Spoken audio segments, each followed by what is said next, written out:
Mapagpalang araw mga ka-survivor. Hapon na nga po neto mga ka-survivor. Dumating na rin po dyan yung asawa ko. Tapos yung dalawa ko po mga anak. Habang nag-aantay nga po ng oras ng pagluluto ay nagmerienda po muna ako sandali. Habang inaantay ko nga rin po yung bunso kong anak at magsasaing daw po sila. Ano na yun? Apat? Baka apat. Hindi, sabi mo 5. Apat? Apat nga yan. Apat. O, lakad na. Ayan.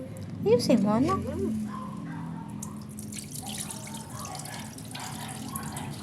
Dahan. Wala. Wala naman siyang tali. Di ba may tali si negro?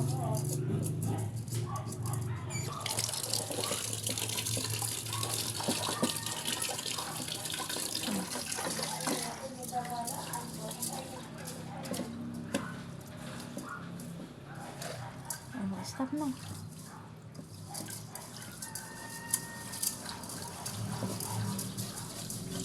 Tama na, no?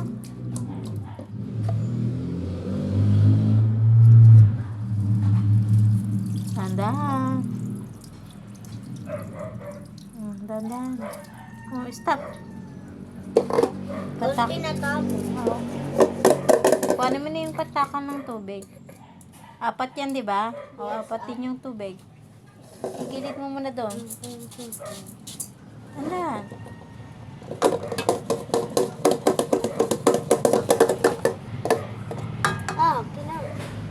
Andan. 5 or 4? Apat yan, di ba? Apat na takal yan, di ba? O, apat. Wow. Tandaan mo ha, 1 yun. Ay! Ay! 2 3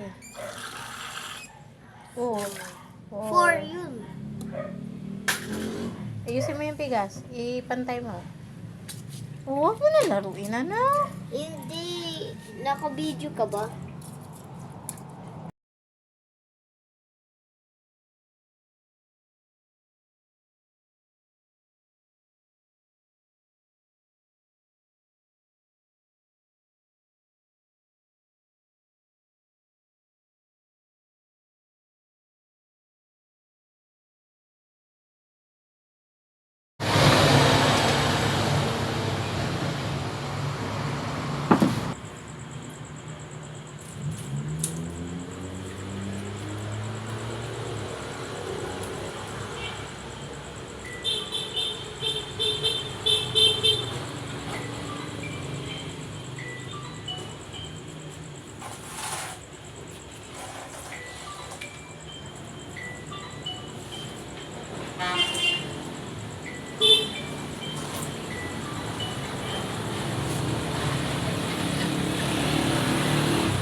Fast forward nga po mga ka-survivor, kinabukasan po niyan maaga na naman po ako bumangon po para po mag-asikaso naman po ng iintindi ng mga pagpasok po ng asawa at mga anak ko po kasi maaga po lagi ang pasok nila mga ka-survivor.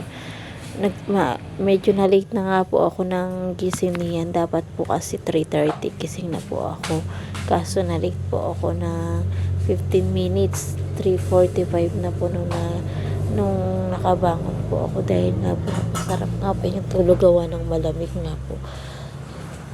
Magdamag po mga ka-survivor, kailangan po kasi talaga yung mga ka-survivor dapat 3:30 lang po gising na po talaga ako kasi po para hindi po ako kinakapos ng oras po sa pag-aasikaso po ng mga anak kasi yung asawa ko po kailangan 5:30 po nakaayos na po yung mga dadalhin niya po dahil pasok nga po niya ay 5:30, naalis na po yan dito ang bahay. Kailangan po kasi nasa trabaho na po siya ng 6:00 po.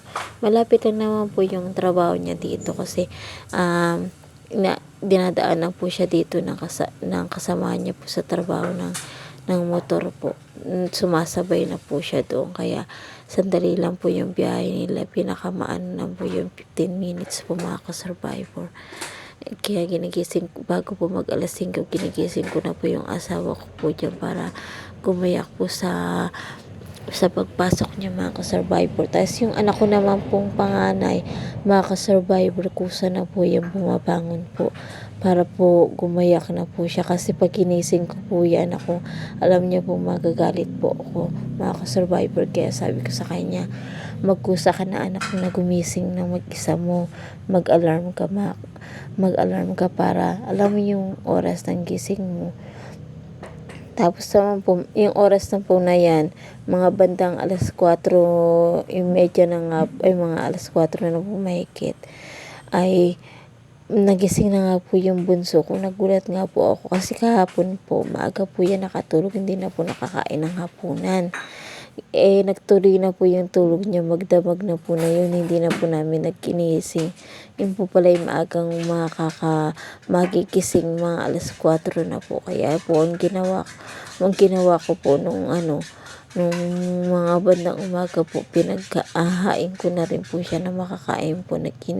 Nagsangag na po ako ng konting makakain po niya, tas naprito po ako ng itlog para po makapag-almusal na po siya mga ka-survivor. At pagkatapos ko nga po igayak po yung mag-anak po niyan mga ka-survivor, naasikaso ko naman po itong mga ugasin ko mga ka-survivor para magpapahinga naman po ako pag oras naman po na wala na po sila at nakaluto na rin po ako para po sa pananghalian nila. Papahinga na po ako, matutulog po ako minsan ng 1 oras at kalahati, mga 2 oras po. Para sa hapon naman po, doon po ako maglalaba. Nakakapagod man mga ka-survivor yung araw-araw nating ginagawang mga ina, pero sulit naman po pag alam naman po natin na para naman po sa pamilya yung ginagawa po natin mga ka-survivor. Ito po ang pagiging ina po ay walang sahod mga ka-survivor. Ang kaligayahan po nating mga ina ay pag nakikita po natin maayos yung pamilya po natin, yung asawa at anak po natin, pag nakikita po natin na naasikaso po natin sila ng maayos, masaya na po tayo dun mga ka-survivor.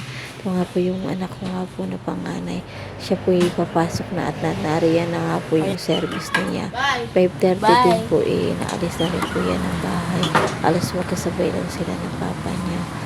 Pinapaservice ko na nga lang din po mga ka-survivor. Fast forward nga po mga ka-survivor, ito nga po yung anak kayong huli kong ginagaya, kayong bunso ko po mga ka-survivor. Ayun lamang po mga ka-survivor, salamat po sa panonood, God bless.